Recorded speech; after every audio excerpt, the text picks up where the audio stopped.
Bonjour à tous, un restylage pour la Mini et le BMW série 2 Active Tourer et une nouvelle Fisker présentée au CES de Las Vegas.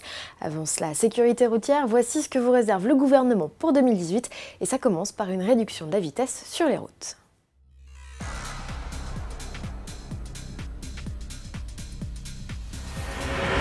C'est acté, au 1er juillet 2018, la vitesse sera réduite de 90 à 80 km/h sur les routes nationales et départementales sans terre-plein central. Le Premier ministre Édouard Philippe en a fait l'annonce à l'issue du comité interministériel de la sécurité routière qu'il présidait ce 9 janvier.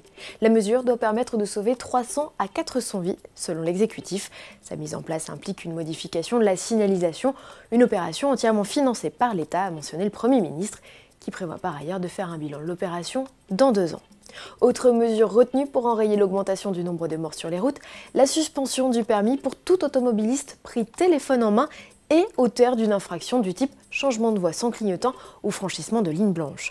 Le gouvernement prévoit par ailleurs de rendre obligatoire les éthylotests anti-démarrage dans les véhicules des conducteurs pris en état d'ivresse.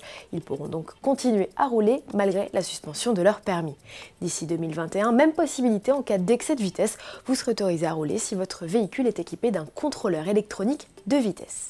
Également au programme, la mise en fourrière immédiate des véhicules d'automobilistes auteurs d'infractions graves, le déploiement de la vidéo-verbalisation pour les infractions au passage piéton, la publication sur internet d'une carte des radars fixes ou encore la récompense des bons conducteurs, c'est en réflexion.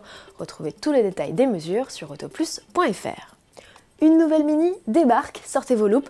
Le travail du constructeur sur son iconique citadine est pour le moins discret, pour ne pas dire quasi invisible. En analysant méticuleusement le modèle lancé en 2014 et celui restylé en ce début d'année, le seul détail vraiment marquant, ce sont ces feux intégrant l'Union Jack. Soulignons par ailleurs l'arrivée d'un logo plus stylisé, des feux Matrix LED en option et d'une nouvelle offre de personnalisation dont nous vous parlions dès décembre. Sous le capot, Mini annonce des motorisations un peu plus sobres et un peu plus performantes.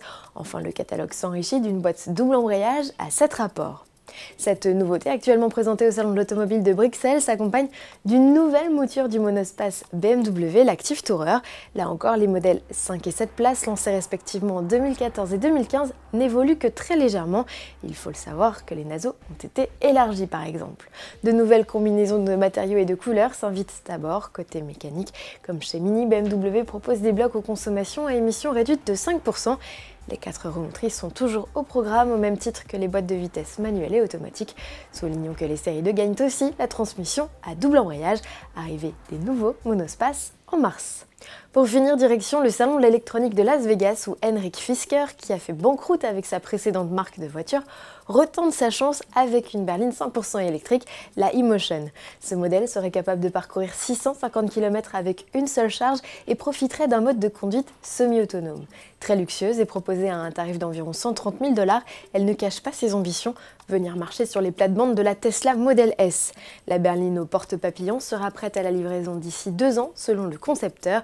Pour l'anecdote, on doit à cet ex-designer la Z8, la DB9, la Vantage ou encore la Karma. À demain.